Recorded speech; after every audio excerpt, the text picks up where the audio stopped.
سورہ کوثر مکی صورت ہے، اس کی 3 آیات ہیں اور 1 رکوع ہے۔ بسم اللہ الرحمن الرحیم۔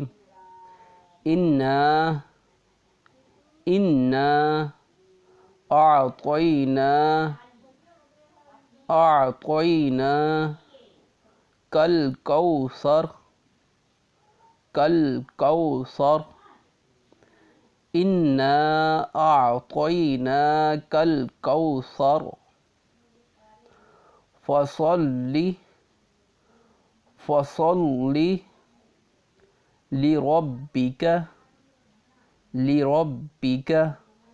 وَانْحَرْ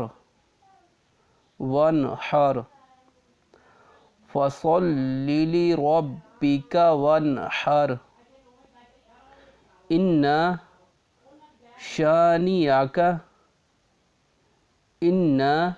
شَانِئَكَ هُوَ الْأَبْتَرُ إِنَّ شَانِئَكَ هُوَ الْأَبْتَرُ إِنَّا أَعْطَيْنَاكَ الْكَوْثَرَ فَصَلِّ لِرَبِّكَ وَانْحَرْ إِنَّ شَانِئَكَ هُوَ الْأَبْتَرُ۔